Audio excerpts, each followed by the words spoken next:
सदिश विश्लेषण यानी कि वेक्टर एनालिसिस में आज हम पढ़ेंगे सदिशों का जोड़ना, यानी कि किस तरीके से हम सदिश राशियों को जोड़ते हैं ये हम देखेंगे आज। ठीक है, सदिश राशियों को कितनी विधि से जोड़ा जा सकता है। जैसे हम बता चुके हैं कि सदिश राशियों को साधारण बीजगणित के नियमों के अनुसार ना जोड़ा घटाया जा सकता है, ना ही उनका गुणा भाग किया जा सकता है, यानी कि सदिश राशियों पे जोड़ने या घटाने के लिए सदिश बीजगणित के नियमों का पालन किया जाता है। तो वही आज हम देखेंगे कि सदिश राशियों को किस तरीके से जोड़ते हैं। तो उसमें पहली विधि है दो सदिशों को जोड़ने की त्रिभुज विधि।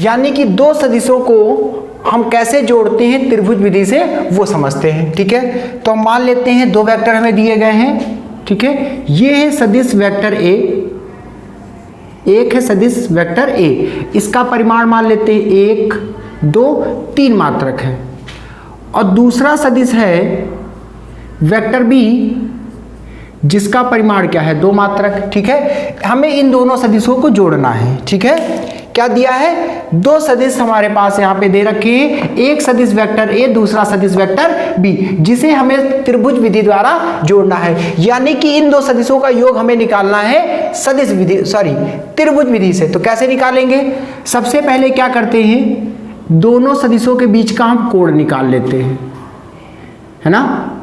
ये सदिश बी की दिशा है और ये ए की दिशा है, यानी कि इसे दो सदिशों के बीच का हम क्या कहते हैं, कोण कहते हैं। ठीक है, तो सबसे पहले दी हुई दिशा में सदिश ए को हम बनाते हैं दिए हुए परिमाण के बराबर।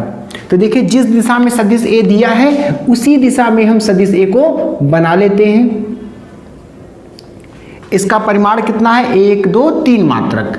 इसका परिमाण कितना है, 3 मात्रक, यानी कि एक सदिश को हम उसी दिशा में उसी परिमाण के बराबर बना लेते हैं। फिर दूसरा सदिश बी भी उसी दिशा में बनाते हैं, लेकिन उसका स्टार्टिंग पॉइंट हम कहाँ रखते हैं, जो पहला वाला सदिश है उसके शीर्ष पे।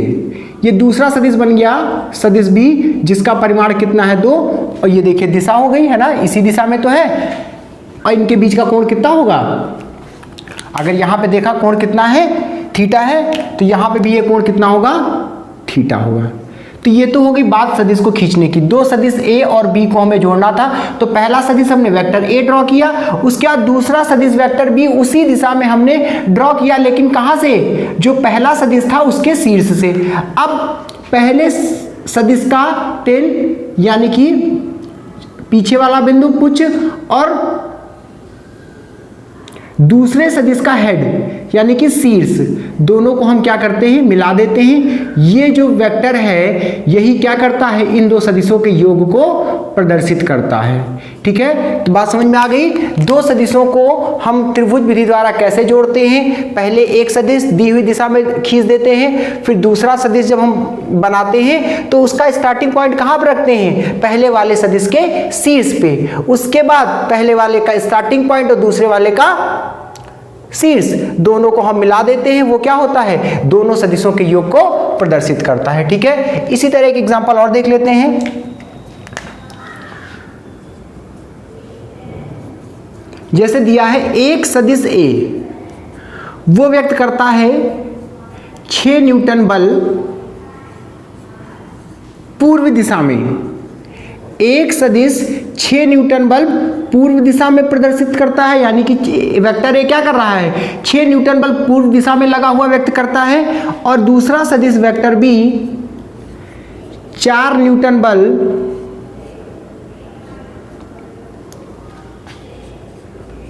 उत्तर से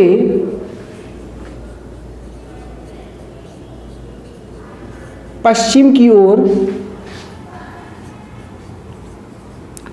30 डिग्री के कोण पर। यानी कि दो सदिश वेक्टर ए और बी दिए हैं। वेक्टर ए क्या है, 6 न्यूटन बल पूर्व दिशा में, उसको प्रदर्शित करता है। वेक्टर बी 4 न्यूटन बल जो उत्तर दिशा से पश्चिम की ओर 30 डिग्री के कोण पर लगा हुआ है। हमें क्या निकालना है, इन दो सदिशों का योग यानी कि vector A plus vector B निकालना है। कौन से दो वेक्टर हैं, एक 6 न्यूटन बल पूर्व दिशा में, 4 न्यूटन बल उत्तर से पश्चिम की ओर। ठीक है, तो चलिए पहले दोनों वेक्टर को हम बना लेते हैं।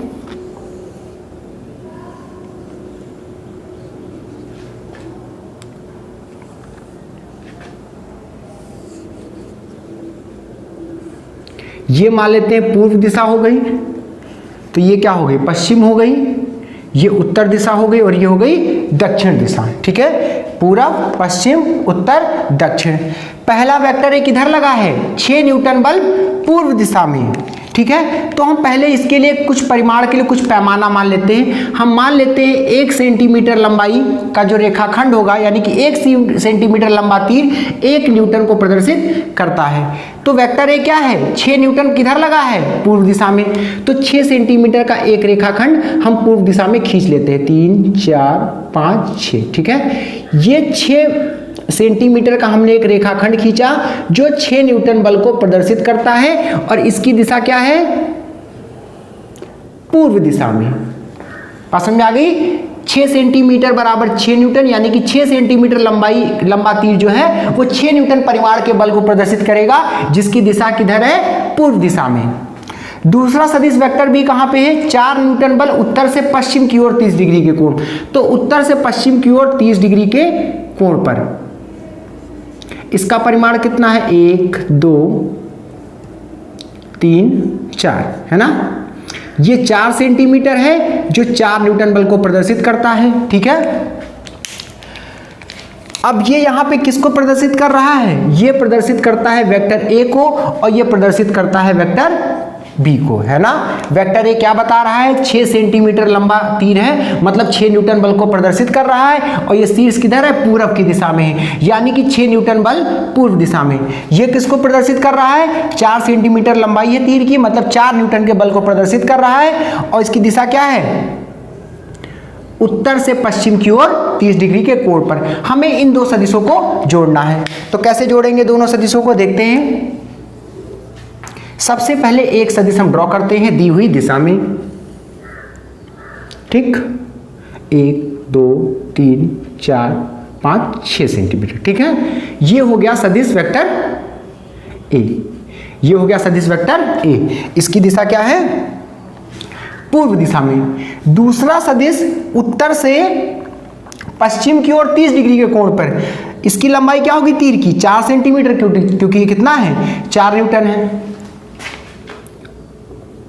यानी कि बस क्या करना है, इसका स्टार्टिंग पॉइंट जो होना चाहिए वो पहले वाले के शीर्ष पे होना चाहिए। तो ये 4 सेंटीमीटर यानी कि 4 न्यूटन को प्रदर्शित करेगा। तो क्या हो गया, वेक्टर बी, और ये हो गई इसकी दिशा। ठीक, हमने दो सदिश ए और बी खींच लिए। अब इसका परिणामी निकालना है, इनका योग निकालना है। तो कैसे निकालेंगे, पहले का जो टेल है दूसरे के हेड से हम मिला देते हैं। ये किसको निरूपित कर रहा है, ए और बी के एडिशन को। बात समझ में आ गई। यानी कि सदिश विधि, सदिश को जोड़ने की त्रिभुज विधि से हम कैसे दो सदिशों को जोड़ सकते हैं, ये समझ में आ गया सभी को।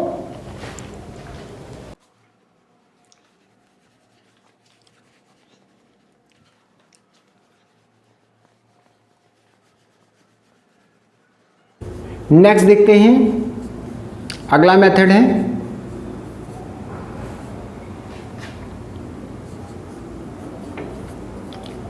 समांतर चतुर्भुज नियम।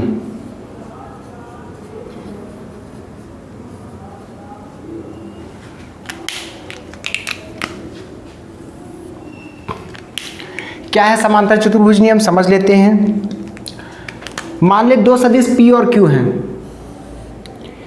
ये एक सदिश हो गया वेक्टर P और दूसरा सदिश हो गया वेक्टर Q। ये दो सदिश दे रखे, एक वेक्टर P और एक वेक्टर Q।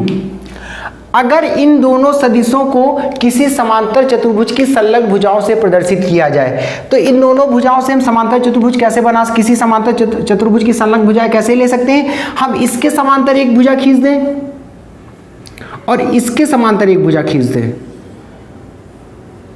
है ना,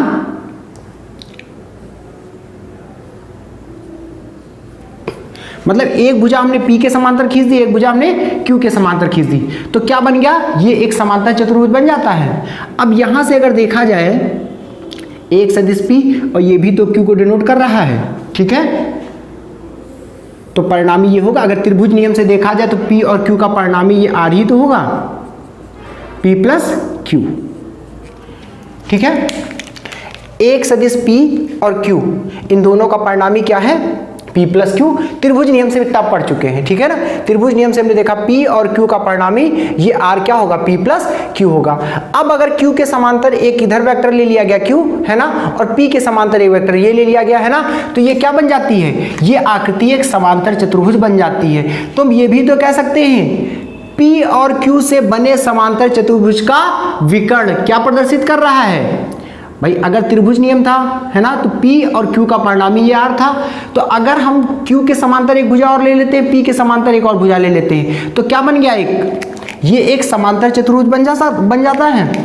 तो हम क्या कह सकते हैं कि अगर P और Q किसी समांतर चतुर्भुज की संलग्न भुजाएं हों तो परिणामी किससे प्रदर्शित हो रहा है, परिणामी जो है विकर्ण से प्रदर्शित होता है, ठीक है।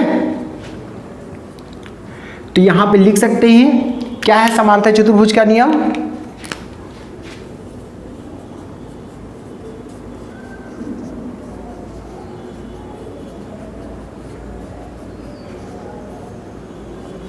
क्या है समांतर चतुर्भुज का नियम, कि अगर दो सदिशों को समांतर चतुर्भुज की संलग्न भुजाओं से प्रदर्शित किया जाए तो परिणामी किससे प्रदर्शित हो रहा है, दोनों भुजाओं के कटान बिंदु से जाने वाले विकर्ण से। परिणामी किससे प्रदर्शित हो रहा है, दोनों भुजाओं के कटान बिंदु से जाने वाले विकर्ण से, ठीक है। तो लिख सकते हैं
देखिए, तो यहां से सभी को क्लियर हो गया कि एक वेक्टर P था, एक वेक्टर Q था, है ना। तो अगर हम P और Q को क्या करें, एक समांतर चतुर्भुज की आसन भुजाओं से, संलग्न भुजाओं से अगर इसको हम प्रदर्शित करें तो हम क्या देखते हैं, P और Q को अगर हम त्रिभुज नियम से देखते हैं तो इसका जो परिणामी आ रहा है वो क्या है, P और Q से अगर हम समांतर चतुर्भुज बनाते हैं तो दोनों के कटान बिंदु से जाने वाला विकर्ण यहाँ पे भी रिजल्ट आता है ना भाई। यहाँ से देखिए P और Q से बना जो त्रिभुज है, वेक्टर P और Q से बना जो त्रिभुज है उसका परिणामी ये क्या है, AC ही तो आ रहा है। तो अगर P और Q से हम क्या बनाते हैं, समांतर चतुर्भुज बनाते हैं, तो ये क्या आ रहा है, तो भी वही परिणामी आ रहा है। तो यानी कि एक तरीके से क्या है, इसको हम कह सकते हैं कि अगर हम दो सदिश P और Q को, है ना, किसी समांतर चतुर्भुज, जैसे हमने क्या लिया है ABCD की दो संलग्न भुजाओं AB और AD से दो सदिशों को हमने रिप्रेजेंट किया है, तो जो परिणामी है वो दोनों भुजाओं के कटान बिंदु से जाने वाले विकर्ण यानी कि AC से प्रदर्शित होता है। ठीक है, तो ये हो गया समांतर चतुर्भुज नियम।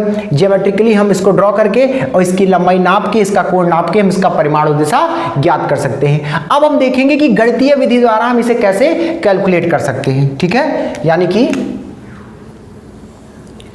गणितीय विश्लेषण।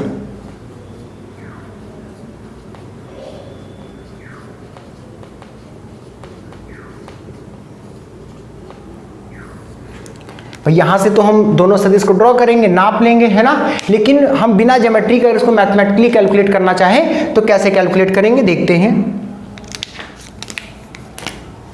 मान लेते हैं एक समांतर चतुर्भुज ABCD दे रखा है।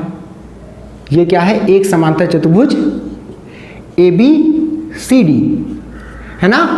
ये क्या है? एक समांतर चतुर्भुज ABCD। तो AB से रिप्रेजेंट किया हमने एक सदिश वेक्टर P, है ना, और AD से रिप्रेजेंट किया एक सदिश वेक्टर Q, और इनके बीच का कोण मान लेते हैं कितना है? थीटा। तो परिणामी किससे रिप्रेजेंट होगा? विकर्ण AC से, है ना। ये परिणामी ही P और Q के योग के बराबर होगा। जो AC है वो P और Q के योग के बराबर होगा। अब हम इसको आगे बढ़ाते हैं और यहां से एक लंब डाल देते हैं, कितना? CE। ठीक है, चलिए अब देखते हैं, समझ में आ गया।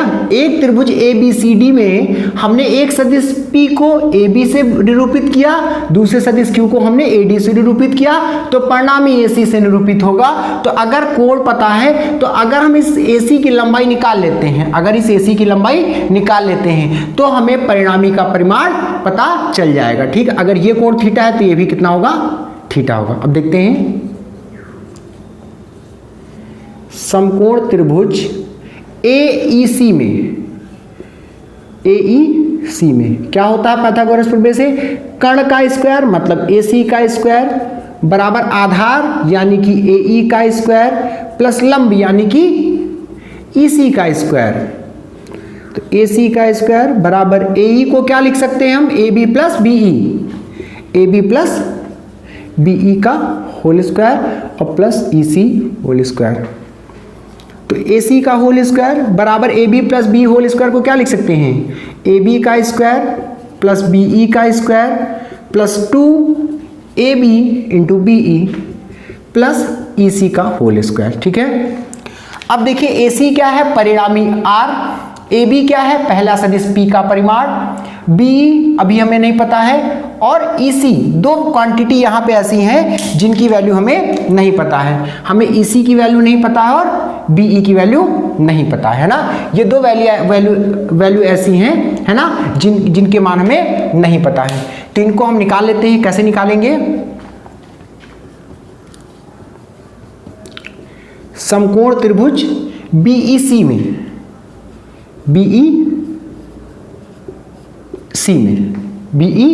में साइन थीटा कितना होगा? साइन थीटा होता है लंब बटे कर्ण, मतलब EC बटे कर्ण कितना हो गया? BC।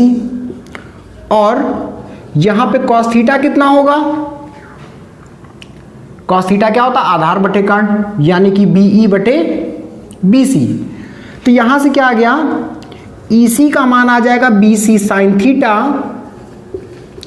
तथा BE का मान आ जाएगा BC कॉस थीटा।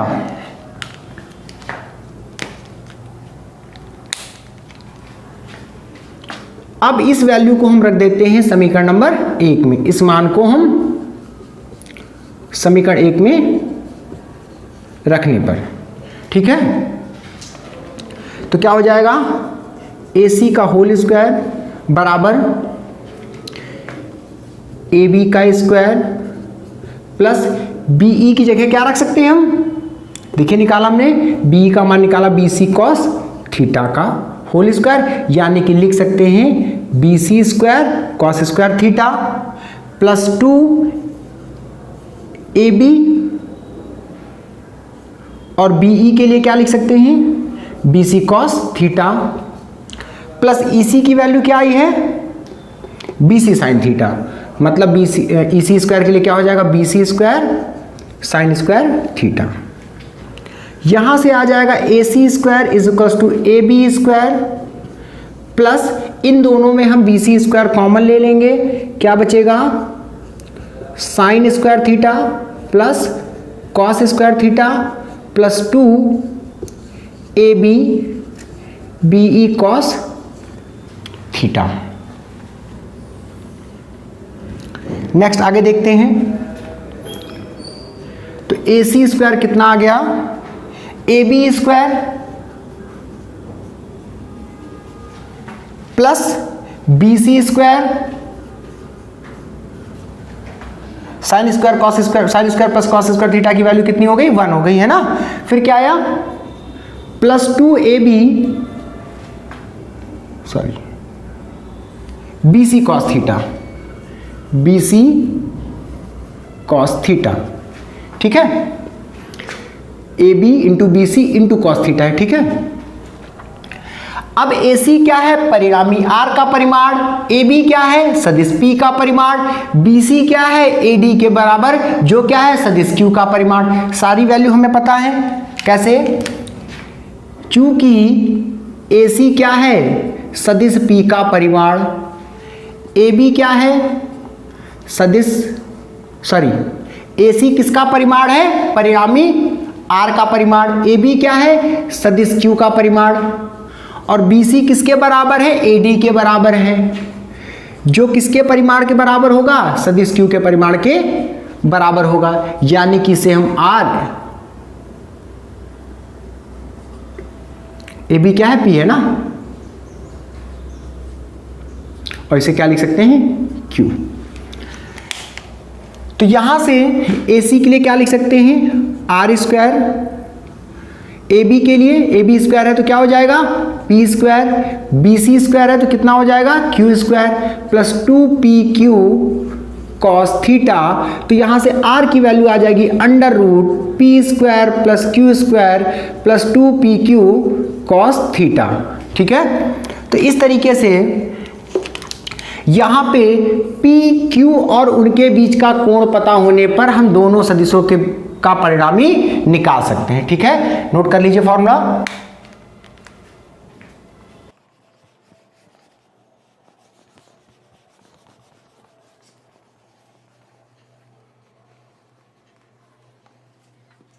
चलिए अब आगे देखते हैं क्या फॉर्मूला निकल के आया है। R is equals to under root P square plus Q square plus 2PQ cos theta.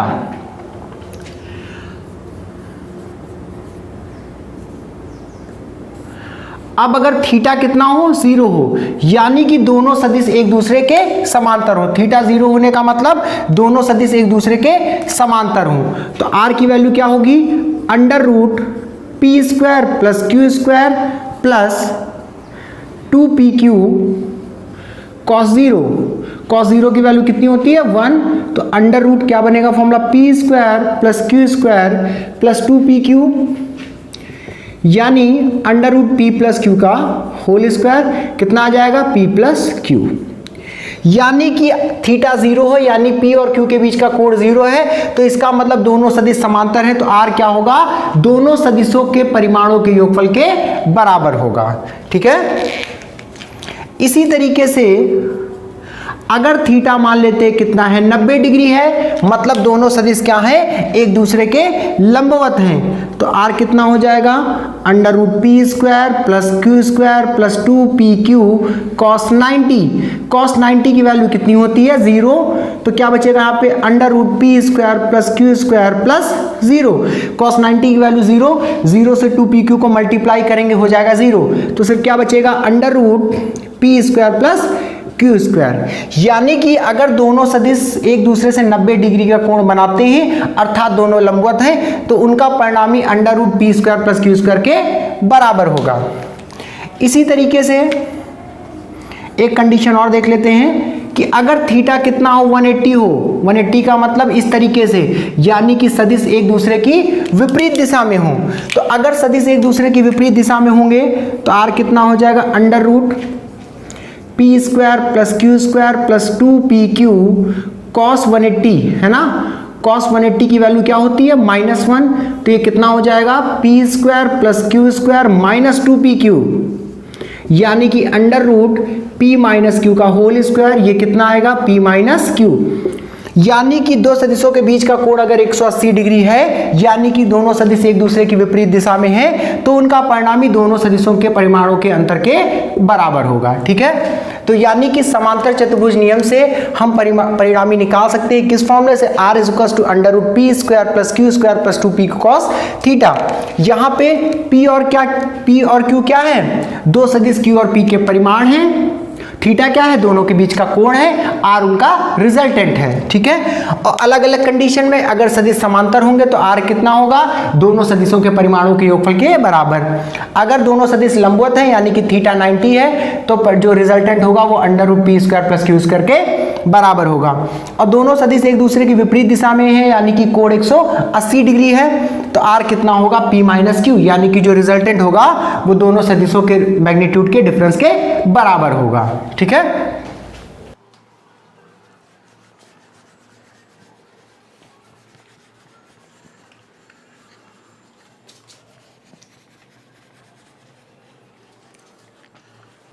अब हम जो रिजल्टेंट होता है उसका परिमाण निकाल सकते हैं, है ना। अब इसकी दिशा कैसे निकालेंगे, मान लेते हैं परिणामी सदिश P से कितना कोण बना रहा है, अल्फा कोण बना रहा है, तो अगर अल्फा हम निकाल लेते हैं तो परिणामी की दिशा निकाल सकते हैं। तो हम क्या निकालेंगे, परिणामी की दिशा कैसे निकाल सकते हैं दिशा, जैसे यहां जो परिणामी r यानी कि जो AC से निरूपित है वो सदिश P से कोण बना रहा है कितना, अल्फा, है ना। तो अगर ये अल्फा हम निकाल ले तो हमें सदिश का जो रिजल्टेंट आया है P और Q का जो रिजल्टेंट आया है, जो परिणामी आया है, उसकी दिशा में ज्ञात हो जाएगी, है ना। P से कितने कोण पे हैं, तो यहां से हमें इसकी दिशा पता चल जाएगी। ठीक है, तो देखते हैं tan अल्फा कितना हो जाएगा, लंब बटे आधार, मतलब EC बटे आधार कितना है AE। EC को हम क्या लिख सकते हैं, अभी हमने सॉल्व कराया, EC को क्या लिख सकते हैं BC साइन थीटा। वही AE को क्या लिख सकते हैं AB प्लस BE।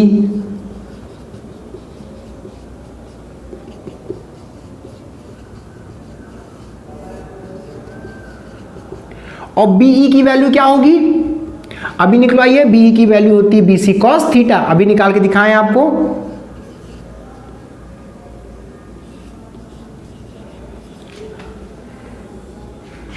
तो यहां से tan alpha is equal to कितना आया, BC sine theta upon AB plus BC cos theta. BC क्या है, AD के बराबर है, जो क्या है सदिश Q का परिमाण है, तो कितना हो जाएगा Q sign theta upon AB क्या है, सदिश P का परिमाण है P। BC क्या है, BC क्या है, AD के बराबर है, जो सदिश Q का परिमाण है Q साइन थीटा। तो यहां से अल्फा इज इक्वल टू हो गया tan inverse Q sign theta upon P plus Q cos theta.